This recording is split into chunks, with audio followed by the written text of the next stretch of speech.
Welcome back to the top 100. Today we are nearing the end. We're going through 20 through 11.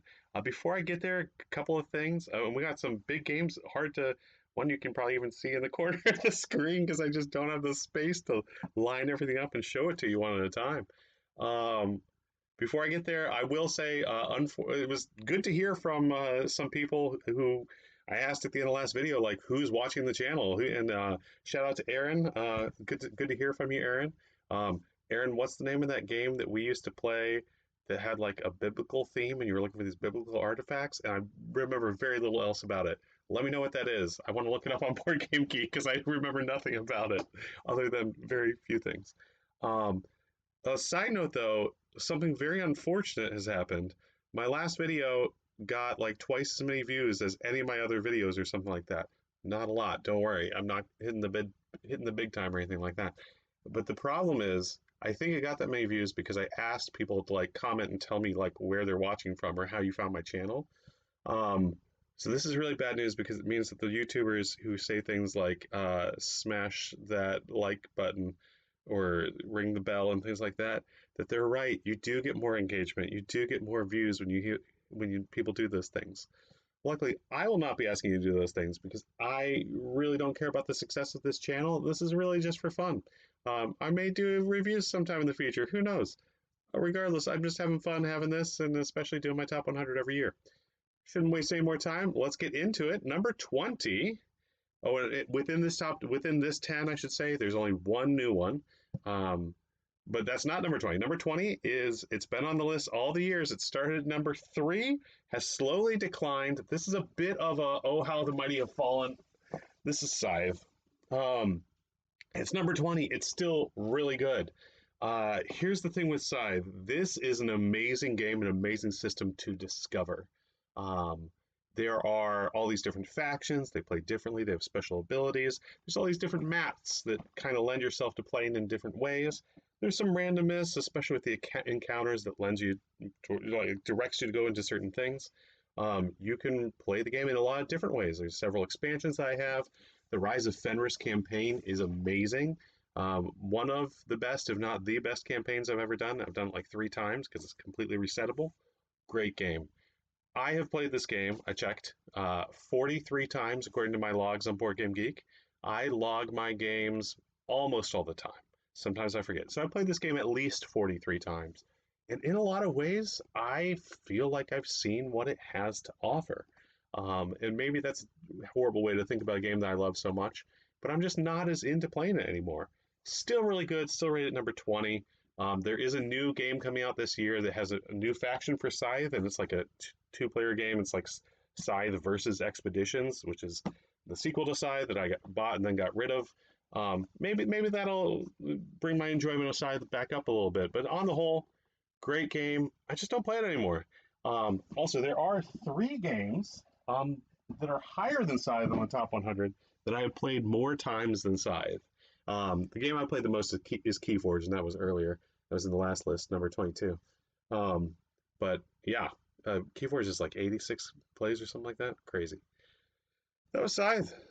Oh, I forget. Also, I get more long-winded about these games as we keep on going on. So I'll try not to go too long on the top 2 ones here. But there's some great games in here. Like number 19, which is Radlands. This was 19 last year.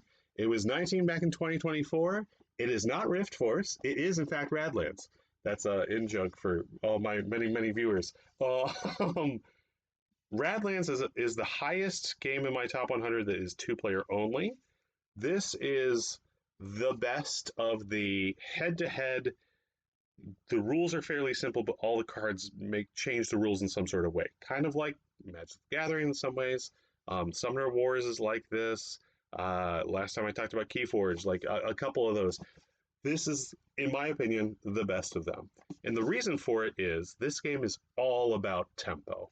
I love playing a 2-player head-to-head game that is all about tempo and trying to seize the tempo from the other player if they have it. I could do a longer video at some point about what that means if you're not aware of what I'm talking about. But essentially, you want to be the one controlling the flow of the game. You want to be the one controlling. You want to be the one who your opponent is responding to you, not you responding to them. There are some interesting ways in this game to take that back from the opponent or to flip things on their head or completely throw things out the window and have some crazy games. But most of the time, it's just I'm trying to attack your guys so I can get to your bases. You're trying to attack my guys so I can get to my bases. And one person has the slight upper hand. One person is slightly on the defensive. If they can flip that, great. If they can't, then they're going to slowly lose that advantage. Brilliant game. The water economy in this is perfect. Like such a good economic system. Um, Honestly, this is a game that aspiring game designers like myself should study more. Like very well done. And of course, the designer is a guy who played a bunch of Magic, um, and he basically wanted to make something better, and he did. That's number 19, Radlands. Number 18 was 23 last year. It's been on the list all 5 years as well. Started off at number 9. Really love this game. This is the Taverns of Tiefenthal. This is my highest rated game from Wolfgang Warsch, who has done so many games, including Quacks, which is probably his most popular game. But Taverns of Tiefenthal, certainly more complicated than Quacks. I really like this game. You are running a bar in, it's, what, 1800s somewhere in Germany, probably? Something like that. I don't know. There's a monk track. Everybody loves a monk track. Um, and the idea of the game is it's a deck builder, so you are upgrading your deck. You're getting better patrons for your bar, you're getting more staff, but you're also upgrading the facilities of your bar. And so you might upgrade your cash register to a better one. You might hire a permanent barmaid. You might get a permanent dishwasher. You might add more chairs, like more tables and chairs. Important stuff for running a tavern. Um, and yeah, it is just a search after victory points, but it's very satisfying. Um, there's 5 different modules in here, or like 5 different ways to play the game. My favorite way to play is probably with like almost all the stuff, like the fourth method, something like that. But I like all of them. They're all really good. Um, and this is one of those games. I haven't won every time I played, but man, I win a lot at this game, which is not true of all these games, I should say. People always think I'm great at games. Like, just because I love games doesn't mean I'm great at games. Yeah, I might be pretty decent at games, but I'm not amazing at games. Like some of my friends I can mention, and won't, because I won't give them the satisfaction. Matthew. Um, Jonathan, Melissa. Number 17 is Fleet the Dice Game. Something happened here, folks. Fleet the Dice Game. So this is the highest rolled right on my list. And again, I don't look at previous lists when I'm making these. I just I put a bunch of games in a list, sort them out until I get to a top 100 I'm happy with, and then I check it and make sure I didn't leave anything off the list. Fleet the Dice Game was not on the list last year. It debuted the year before at 52, so it's not new to the list, but it just shot up to 17. And here's the thing. I've played this since then, certainly. This is the epitome of that roll and write. Oh, I get this and this and this, which gives me that, which gives me this, and then that gives me this, and you're just like ching ching ching ching ching, comboing off. Amazing. The theme is like commercial fishing, but it kind of works. Like it's kind of fun, and it is a dice drafting game. Oh, Taverns of Tiefenthal is also a dice drafting game. What do you know? But it's a dice drafting game in that like whoever's going first like rolls a bunch of dice. Um, it'll be like twice as many as the number of players plus one. They take one, and then you do a snake draft of all the dice, and there's one left over, and everyone gets the die that's left over. That's also kind of the case or that is the case, I should just say, in Dinosaur Island Roar and Write. But for whatever reason, I like it better in here. You have your harbor area that you're upgrading so that your dice give you better things or you get more points in different ways. But you just have all these different kind of fish you're setting out to fish. And you can, go heavy into like a crab strategy, go heavy into a lobster strategy, stuff like that. It's a lot of fun. Number 17, Fleet the Dice Game. Where am I? 16. Where am I? I'm at home. Number 16 has been on the list all the years I've done this. It started at number 7. This is the lowest it's got, but it's bounced around. It was like 7, then 10, 15, 12, now 16. This is Dominion. Oh, not the highest deck builder on the list, but certainly the oldest deck builder on the list because it's the original deck builder. And still really amazing. I love this game. I have a bunch of expansions for this. I just got a new expansion that I haven't played yet. Renaissance, I think, is the one that I chose because I had some store credit at a place and they had it for sale. I have, and I should say, all my cards except for the new expansion are in here. So let me show if I can. Here, this is Kyle Murphy's handmade insert. Look at that. I don't know. Maybe buying an insert would actually give me more stuff, but this is like cardboard and paper, and I got a little bit more room in here, and hopefully Renaissance will fit in there. I should talk about the game as opposed to showing off how many cards I have for it. Oh, also, this is one that I originally won my original copies. So I did one of those contests on Board Game Geek, and I won Dominion, the Seaside expansion, the Prosperity expansion, and the first expansion, which I can't remember the name of right now. Anyway, I won all those, and then I wound up selling the Prosperity one because I'm not a big fan of Prosperity. In Dominion, you're doing your deck building, you're building your deck. Sometimes you're attacking other players, but a lot of times you're just trying to make your little optimized puzzle faster than other players. Um, the whole point of Dominion, and some people hate this, but the whole point, seeing the 10 cards that came out semi-randomly, especially if you play with me, because I have some semi-random rules in my head that I make sure that happens that way. So semi-randomly they come out, and you have to decide what strategy do I go for with these 10 cards on the table. And maybe the strategy is you're just buying a bunch of silver and gold and just going the big money route with like one or two actions. Or maybe there's some other like insane combos out there, and if you can get it going, you can just like absolutely crush the game. If you read it better than the other people, chances are you'll win. I really like that. A lot of people don't, but man, if everybody knows what they're doing, this game hums along. Like you can play a four-player game in 25, maybe 30 minutes. If everybody knows what they're doing and people are really going like playing at the speed that they should be, I'll say that. Number 16, Dominion, classic game. Excuse me. Number 15 was 11 last year, 14 the year before. This is Forest Shuffle. Forest Shuffle is a relatively new game, especially compared to Dominion. In Forest Shuffle, you have a bunch of trees and you have a bunch of animals, and the animals get played along the trees. So you see here, we have a tree right here, and you put a wolf on this side, you put a card up there, you put some toads beneath. All of the cards except for the trees have two different things on them. So maybe it's a butterfly and a mushroom, maybe it's a deer and another deer, or something like that. And so what you're trying to do is decide which side of the card you want to play, or maybe neither of them, because this also has the thing that I know it from San Juan, I know a lot of people know it from Race for the Galaxy, where your cards are also the currency that you use to pay for your cards. A little twist on it in this one, with a lot of the cards, there's about 8 different suits, I think. If you add in the expansions, there's more. But if you pay for a card, so let's say the card costs 2, you can pay for it by discarding 2 cards. But if you pay for it with 2 cards of the same suit, and most of the cards have 2 suits on them, so that's more doable than you might think, you get a special bonus. Optimizing those bonuses, choosing what sort of strategy you're going to go for, paying attention to what other people are doing to making sure that they don't get the good cards for their strategy in your hand. Really great game for all those reasons. People say the base game is unbalanced because the wolves are too good. No, that's not how that works. Like, it's okay if some cards are slightly better than others. That's how game design works.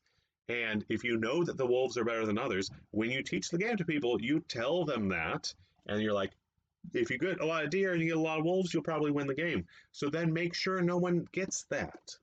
Like chances are, and also if people are paying attention to that, maybe you want to draw more cards from the top of the deck to randomly draw into a wolf and stop grabbing those darn butterflies. Butterflies get better with expansions.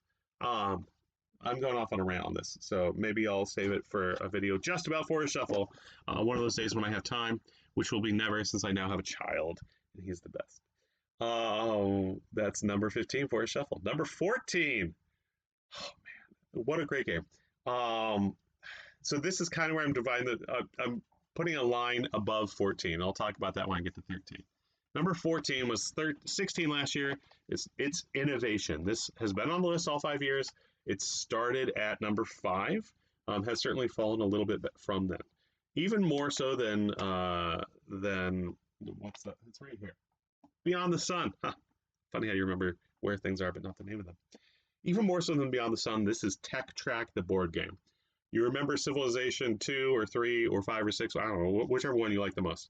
You know how you have those tech trees and you're always researching a tech or something like that. take out everything else in the game, just have the text. That's this game. You start in, you start off getting things with like the wheel and things from that like agriculture, and then you wind up, here's some age 10 cards, getting things like stem cells and the internet, um, databases, things like that. It's it's nearly impossible to convey just how crazy this game is until you play it. Like, look at this game. It's all cards, it's in this tiny little box, and it's absolutely insane. Like, you can nuke the world in this game, in this card game. You can, and that would be accidentally, like it's rare that you want that to happen. You can have a robot uprising. You can you can, for that matter, just like go crazy on agriculture and win super early in the game because all your people get food and no one else does. Like, the theme is a bit of a stretch sometimes, and like it's a hard game to learn in a lot of ways because you're like, I don't know what I should be doing. But this is one of those games that I have played more than any other game. I think I looked it up before this. I think this is number 3 on my list. So I have played this and Dominion. I've also played both of these more than Scythe. Innovation. Shout out to Herb, who I played this with for probably more than half of those plays. Um, and I also recently got an expansion, and we played it a couple times now. It's good, but you know what? It barely even needs that. If you want to learn more about innovation, Shut Up and Sit Down has a great review of the more recent thing. But you can also like buy a used copy of this third edition here for $10. Most game for your buck, like straight up. That's innovation. Am I going too long? I'm probably going too long. But if I check the time, I may hit the pause button like after that one, regardless. Okay, we're drawing a line. Number 13 through 1 are all what I call medium heavy games, with one possible exception you might just call medium game. These are the games that, like, if people are like, oh, name your top 10 games, I'm going to name these top 13. Like, these are the ones that are just, they're up there for me. This is innovation is certainly like probably like a 9.5 for me. Like, these are all tens, straight all the way up. I believe. Maybe I don't rate this next one a 10. Maybe I should. Um, anyway, this was number 5 last year. It was 8th the year before. This is Great Western Trail. Second highest deck builder. Second highest deck builder. There's only one more, and most people know what it is. Great Western Trail. What a game. This has it fallen for me a little bit? Maybe, but that's like there's 3 games newer than it as well, and like all these games are just so good. In Great Western Trail, this might be the most. That's probably not the most. No, it's not the most complicated in my top 13. Um, in this game, you are doing a deck building card thing where you're just building a handful of cows, and then you're moving along this kind of giant rondelle track, which is really like the trail, and getting to Kansas City where you ship the cows off to the slaughter. I mean, to live full lives upstate somewhere, or in a different state somewhere, or get made into burgers. Um, this is Alexander Pfister. It's my favorite game from him. He has some other good games. I think I had one on here. I'm sure I did, and now I can't recall what it was. Um, yeah, in this game, there's a lot of complexity to it. There's a lot of depth to it. There are 3 different kinds of employees you can hire, and each one of them kind of goes along with a basic strategy. If you're doing buildings, or you're doing the train, or you're doing more and more cows, cows and cows alone day, or look all cows, as I like to call it. Yeah, those strategies. So if you go heavy into any of those 3 strategies, you could win the game. It could work. You could mix and match 2 of those strategies. You could do pretty balanced with all 3 of them. I rarely win this game. Like, I'm not good at it, but like there's so many options there, and you can kind of do whatever you want, and still have a reasonable expectation of doing well in the game. Um, yeah, what else to say about it? I'm going long-winded. This is one that takes a little bit longer. Oh, great expansion. Rails to the North, got that one recently, and it is fantastic. Recently, I can't remember how recently it was. I don't know. Time is an illusion. But Great Western Trail is not. Somewhere there's a transition in there. Do the work yourself. Number 12 is new to the list. This is my 3rd highest new to the list game. If you had asked me at this time last year, what would be my favorite game of last year, I would have probably said this one. And I played two other ones later on. But man, is this so good. This is Underwater Cities. Shout out to Sarah and James who taught this to me about a year ago while I was still traveling to DC for work. And I got up super early in the morning, drove down to DC, worked a full day of work, came back, and they're like, "Well, do you want to play a game?" I was like, "Yeah, I'd love to play a game with you guys." And they're like, "Well, what should we play?" We landed on Underwater Cities, and it's a long game, and I had to learn it, and it was great. It was fantastic. In this game, you are this is one of those games I really love them where you have a deck full of a bunch of cards and they're all different, or you might have a couple duplicates. That's fine too. Um, you are building underwater cities. You are building out your little board and trying to get points that way. But a lot of what you're doing is kind of a worker placement game where you're playing a card and putting one of your little like worker or influence tiles on an action, and then no one else can take that action. Um, if the action that you are going to, if it has the same color as the card that you played, then you get to do the action on the card as well.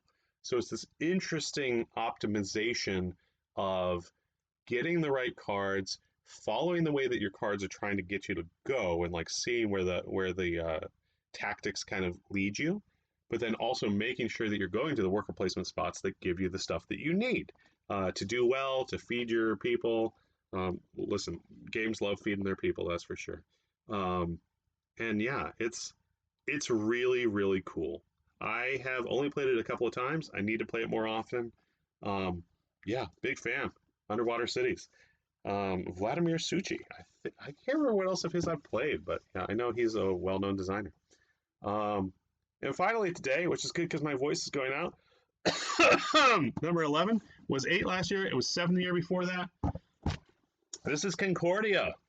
Concordia. I'm a little sad that Concordia dropped out of the top 10, but there's two new ones in there, and there's just so many good games up there. Um, 10 better than Concordia?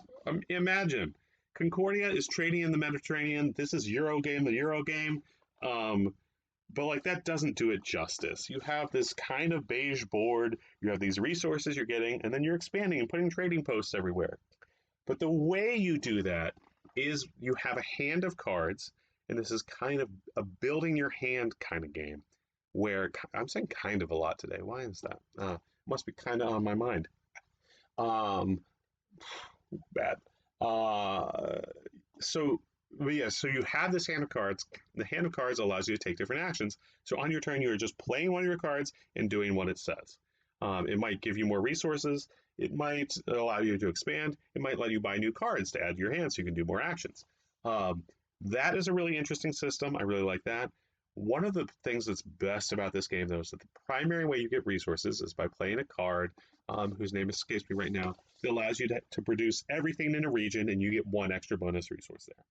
But everyone's trading posts in that region produce, which means if you see someone is going heavily into Gaul for whatever reason, who would want to go into Gaul?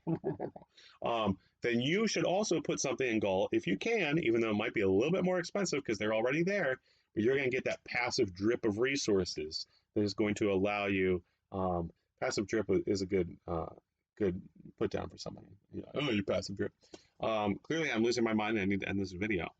But passive drip of resources that would let you, accomplish more of your goals because you're getting stuff on other people's turns, not just on your own turn.